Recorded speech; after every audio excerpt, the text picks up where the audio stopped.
السلام عليكم. هناخد ان شاء الله النهارده الدرس الثاني في الجزء الخاص بالهندسه التحليليه بعنوان المتجهات. اول حاجه، فاكرين لما احنا خدنا الف ب وكنا بنعمل عليه كده الشرطه دي، ده كان معناها ايه؟ الشكل ده كان بالنسبه لي ايه معناه؟ ايه ده؟ دي كنت بقول عليها قطعه مستقيمه موجهه، هي دي بقى المتجه. يبقى ده بالنسبه لي بطلق عليه حاجتين، قطعه مستقيمه موجهه وبطلق عليه ان هو متجه، اسمه متجه الموضع. عامل زي ألف ب كده بس بشكل مختلف. ألف ب ده احنا عارفين ان هو نقطة البداية ألف صح؟ ونقطة النهاية ب.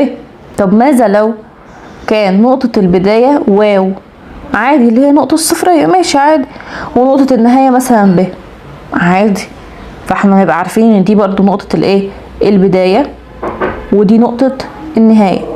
فقالوا لك ممكن اطلق على اي متجه بيبدأ يعني نقطة البداية بتاعته نقطة الصفر او نقطة الاصل بانه متجه موضع، بان هو ايه؟ متجه موضع. اي متجه هيبدأ معايا بالنقطة الصفرية، نقطة الاصل، انا عمالة اقول النقطة الصفرية اللي هي نقطة الاصل اللي هي واو، ماشي؟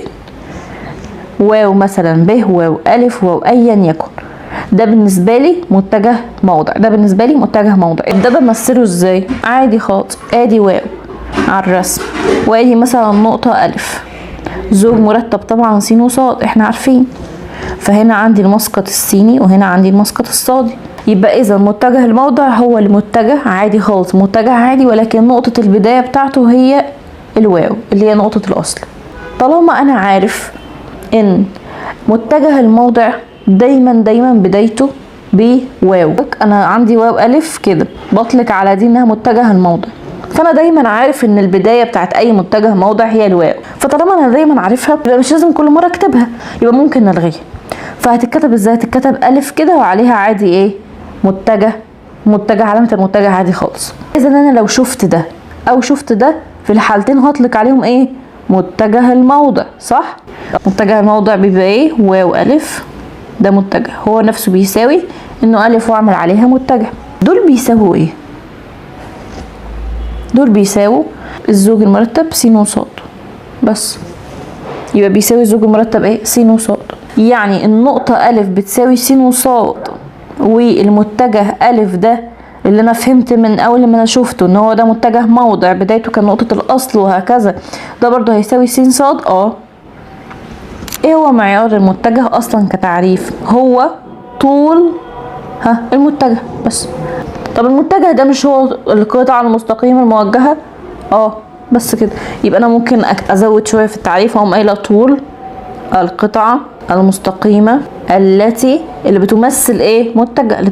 رمز المعيار شرطتين، وبتكتب اسم المتجه جوه. لو كان مثلا واو الف، او لو شاطر بقى تقوم قايل لي ايه؟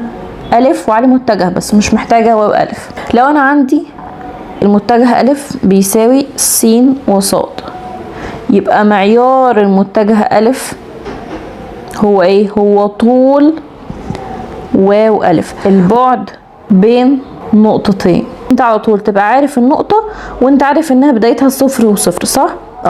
يبقى انت عندك نقطتين. في قانون البعد بالنقطتين، البعد بالنقطتين ده اصلا بيديك طول القطعه اللي ما بينهم يعني المستقيمه.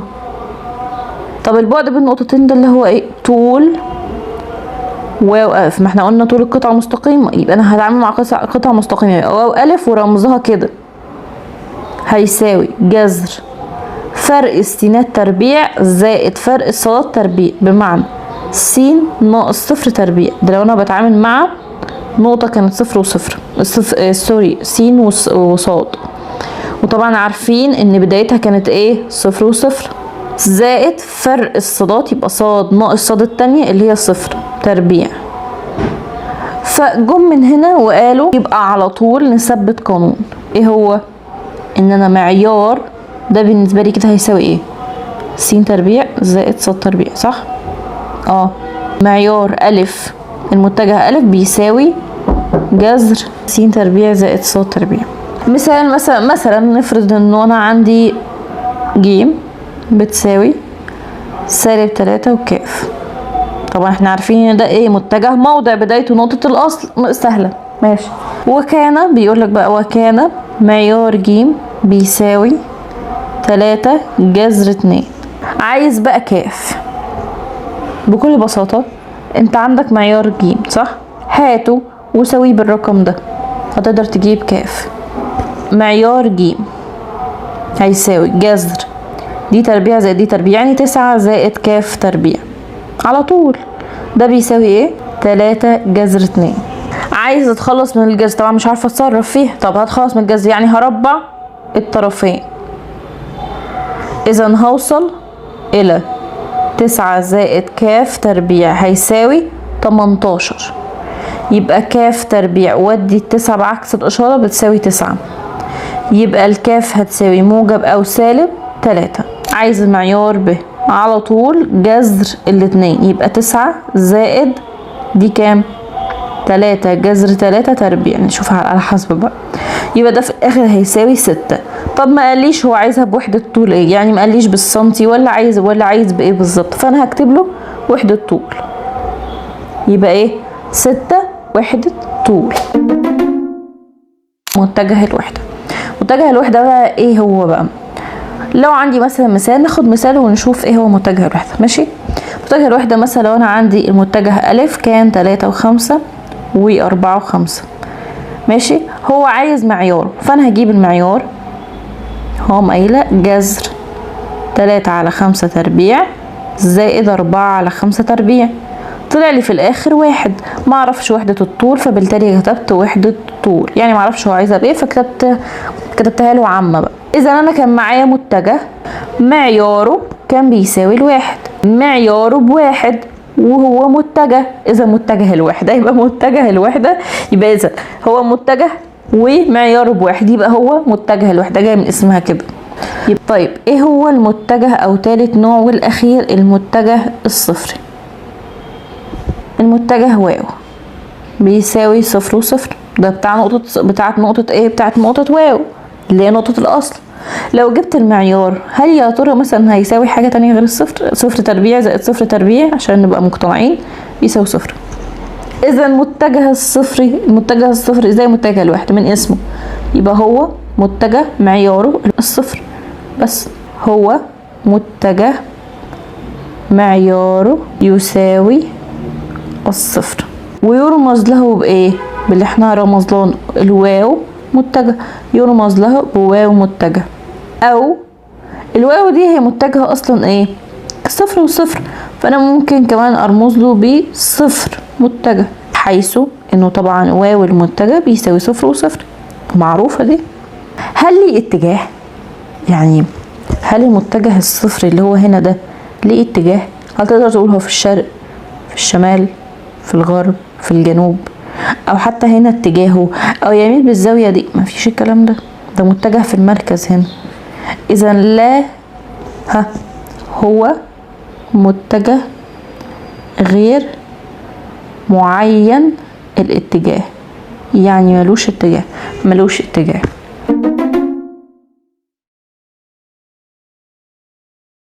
الصورة القطبية لمتجه الموضع. عندك النقطة أ وعندك النقطة و، وعملت كده ماشي.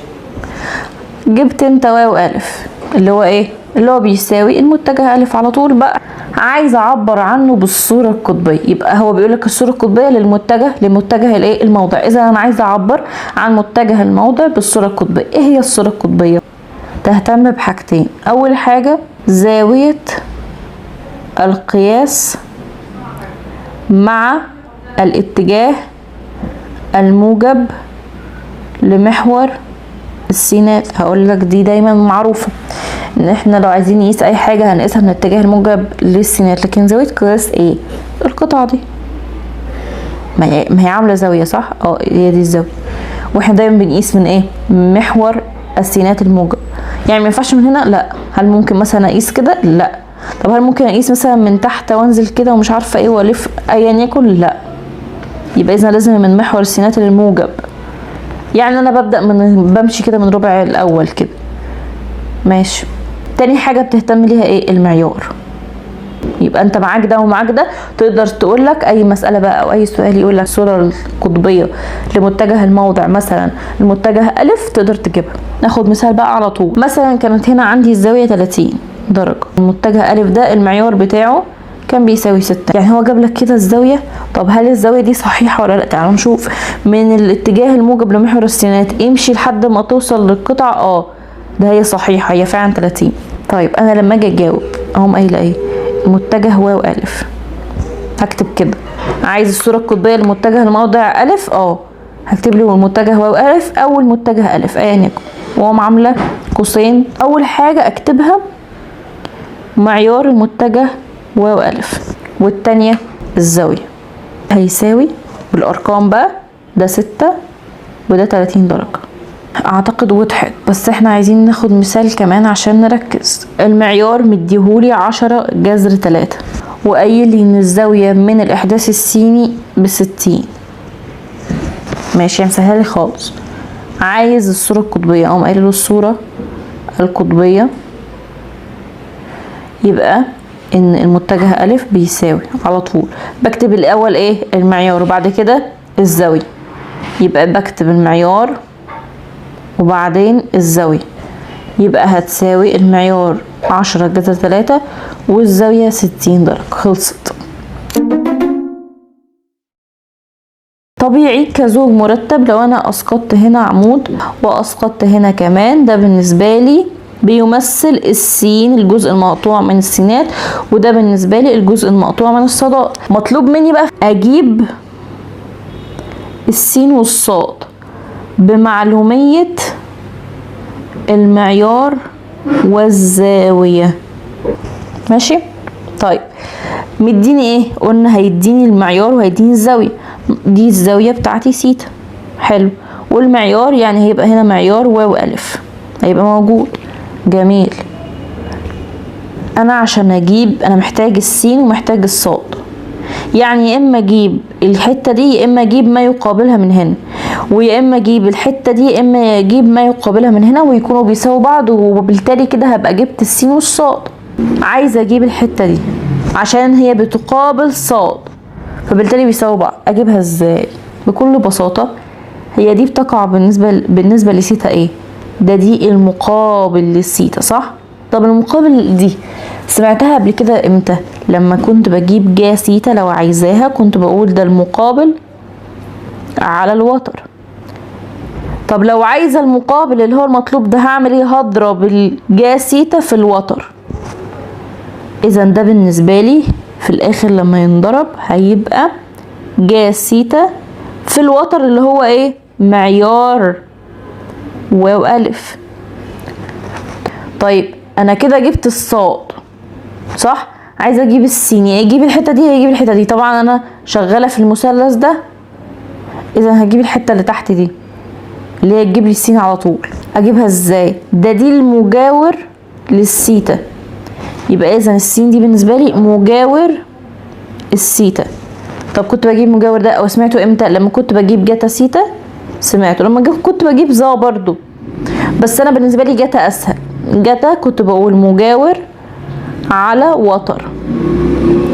طب لو عايزه المجاور هضرب الجتا في الوتر، اذا بالنسبه لي ده هيبقى جتا سيتا في الوتر واو الف. بعد كل الحاجات دي كلها هلخص واقول انت كده وصلت لان السين بتساوي جتا سيتا في معيار واو الف، وان الصاد بتساوي اهي جا سيتا في معيار واو الف. هتقول السين هتساوي معيار واو الف في جتا سيتا، والصاد هتساوي، احفظوا بقى على طول ان الصاد جا من غير بقى ما تقعدوا تفتكروا الحاجات دي. الصاد جا والسيتا جتا في المعيار بتاعهم. لو انا عايز ظا سيتا هتساوي، احنا عارفين ان الظا هي المقابل على المجاور، كويس. المقابل بالنسبه لها الصاد والمجاور السين، صاد على سين. انه انا عندي كده المتجه الف ممكن يكون بيساوي السين والصاد. اول واحده معيار واو الف في جتا سيتا، لو هو مديني معيار والزاويه ولكن مش مديني سين وصاد وعايزني اجيبها. والصاد معيار واو الف في جا سيتا. ناخد مثال. بيقولي بقى اذا كان واو الف متجه موضع النقطه الف بالنسبه للنقطه واو، طبعا دي معروفه ان النقطه الف بالنسبه للنقطه واو، صح؟ فيوجد احداثي، هو عايز احداثي النقطه الف. يعني هو عايز السين والصاد، معروفه دي، ومديني ايه؟ المعيار ومديني الزاويه. طبعا ما تنسوش ان المعيار بيتكتب في الاول وبعد كده الزاويه. ماشي، هعمل ايه؟ هجيب سين عادي خالص. انا حافظ انه سين جتا في المعيار، يبقى معيار واو الف في جتا سيتا، يبقى هيساوي معيار واو الف في اللي هو 8 في جتا سيتا اللي هي 4 على باي في باي على 3 هيساوي في الاخر -4. وصاد هيساوي معيار واو الف في جا سيتا، برضو نفس الموضوع، هنعوض 8 في جا 4 باي على 3 هيساوي -4 جذر 3. في النهاية اقوم قايلة ان النقطة الف كانت بتساوي، مش هو قايل النقطة يعني ما قالش عايز المتجه الف يبقى انا اخد بالي ما اكتبلوش في الاخر كده، لا هو ما قاليش عايز متجه الف مع ان الاتنين بيساووا بعض، بس هو ما قاليش عايز المتجه الف، هو عايز النقطة تبقى كده عاملة قرعة كده، يعني تبقى ايه؟ متسابة كده. في الاخر هتبقى -4 و4 جذر 3. اوجد الصورة القطبية للمتجه ده. طبعا هو عايز الصورة القطبية. طب الصورة القطبية نفتكرها ولا فاكرينها؟ الصورة القطبية عارفين انها احنا محتاجين معيار ومحتاجين سيتا بكل بساطة. اجيبها ازاي؟ اول حاجة اجيب انهي واحدة؟ معرفش. واجيب السيتا ازاي؟ ده انا معرفش اجيب السيتا ازاي. طب تعالوا نشوف. هجيب معيار الاول. ادي المعيار ده سهل جدا بالنسبه لي، جذر السين تربيع زائد صاد تربيع، يعني 4 تربيع زائد 4 جذر 3 تربيع هيساوي 8. وحدة طول، هو قال لك عايز بوحدة معينة، لا يبقى وحدة طول على طول. يبقى انا كده بالنسبة لي ده معيار المتجه الف او متجه واو الف عادي. طب السيتا هجيبها ازاي؟ لا ما تنساش بقى شايفين طب ما انت عندك هو مديك الصاد والسين اصلا، طب ما تعمل كده وتجيب السيتا. يبقى انا عندي ظا سيتا هيساوي صاد على سين هيساوي الصاد 4 جذر 3 على السين 4، هيروحوا مع بعض يبقى لي جذر 3. يبقى ده انا كده ظا سيتا بتساوي جذر 3. هل اسيبها؟ احنا عايزين سيتا حضرتك، يبقى شيفت تان على الآلة الحاسبة هيطلع لي انه سيتا كده بتساوي 60 درجة. شيفت تان على آلة حاسبة هيطلع لي سيتا بتساوي ايه؟ 60 درجة. طيب هسأل سؤال، انا دلوقتي عايزة اتعامل بالراحة، بمعنى ظا سيتا بتساوي موجب جذر 3. اول حاجة هسأل نفسي، خلينا بالراحة خالص بقى ولا آلة حاسبة ولا اي حاجة. اول حاجة هسأل نفسي هي موجبة فين؟ في الربع الاول والربع اهي الربع الاول والربع الثالث. ماشي، اذا هي موجبه لما تكون، يبقى انا كده هاخد السيتا، وهنا كان ايه؟ 180 زائد سيتا. طب لما سيتا هطلعها ازاي؟ طلعتها 60، يبقى دي معايا. طب ما انا ليه ما خدتش ال 180 زائد سيتا كمان؟ نرجع بقى للحته دي، مهمه جدا جدا جدا، ورجاء تسمعوني كويس جدا. حضرتك ليه ما قلتش كمان ان انا معايا كمان سيتا وقفلت المسألة على كده، او قفلت المسألة على كده، ان انا كمان معايا سيتا دي اللي هي 60 زائد 180 يعني 240 درجة؟ ليه انت ما قلتهاش؟ يمكن نسيتها؟ لا ما نسيتهاش. امال ليه ما خدتهاش؟ بص كده لده، او بص للنقطة اصلا دي، يا دي يا دي. ايه بقى النقطة دي؟ بتقول ايه؟ بتقول لي ادي السين وادي الصاد، صح؟ طب السين ده ايه؟ موجب 4 اهي، وده موجب 4 جذر 3، يبقى ده كمان موجب. طب امتى السين والصاد يكونوا موجبين؟ ده السين والصاد بيكونوا موجبين لما يكونوا في الربع الاول. طب الربع الثالث السين سالب اهي في الجزء السالب، والصاد برضو سالبة هو اي نعم لما يتقسموا على بعض هيبقى في الاخر موجب، ولكن انا دلوقتي لما باجي احل برجع للاصل عشان ارفض مين ولا اقبل مين. ارفض ده في الاصل اصلا كان الاتنين موجبين، يعني ما راحوش مع بعض، ما راحش السالب مع السالب، لا ده هما الاتنين كانوا موجبين. اذا انا هقبل بس الفصل الايه الربع الاول. اذا انا بالنسبه لي هقبل بس الربع الاول. تمام، دي حته مهمه جدا وركزوا فيها. الفيديو بتاع النهارده بالسؤال ده، واو الف بيساوي 5 جذر 3 وسالب 5. طبعا هو عايز الصوره القطبيه.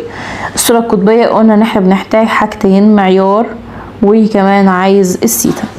ماشي، سيتا امرها بسيط وانا ممكن اجيبها كمان من دلوقتي، ولكن خلونا نشوف الاول المعيار. نقسم كده ونجيب واحده للمعيار، نخلي دي المعيار ودي للسيتا. المعيار معيار واو الف هيساوي جذر 2، يعني 5 جذر 3 لكل تربيع زائد سالب 5 لكل تربيع، هيساوي في الاخر 10. هل هو ادالي وحده معينه اشتغل بيها؟ لا، فاذا هيبقى وحده طول، هو مش هيدي اصلا. طيب عايزه اجيب الزاويه ظا سيتا، عرفنا بقى خلاص، يبقى صاد على السين هيساوي اراعي بقى ده موجب ده سالب 5 اهي. ماشي، امتى السين بتبقى موجبه والصاد سالبه؟ مع مراعاه الظا.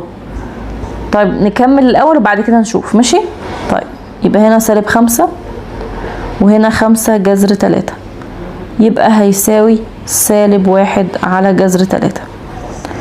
طيب امتى الظا سالبه؟ لما تكون في الربع التاني سالبه مش موجبه والربع الرابع. طب الربع التاني قاعدته ايه؟ الربع التاني قاعدته 180 ناقص سيتا. طب والربع الرابع قاعدته 360 ناقص سيتا او سالب سيتا على طول، ان انا اكتب سالب سيتا على طول. ماشي، انا لما بعملها على الآلة الحاسبة بعملها سالب 1 على جذر 3 ولا بعملها موجب 1 على جذر 3؟ بعملها موجب 1 على جذر 3. يبقى انا بعمل شيفت تان 1 على جذر 3، فهيطلع لي الزاوية ب 30 درجة، يبقى هيطلع لي سيتا لحد 30 درجة. عندي ربعين، ادي الربع وادي الربع، هاخد انهي واحد؟ هرجع للاصل. امتى السين بتبقى موجبة والصاد سالبة؟ هتلاقي هنا السين موجب، اذا هرفض ده. سوري، السين سالبة وانا عايز السين موجبة.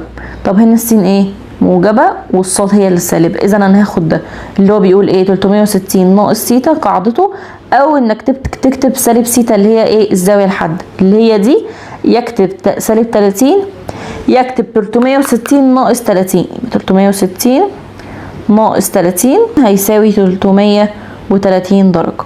بكتب هنا الاول المعيار طلع معايا ب10، والتانية الزاوية 330 درجة.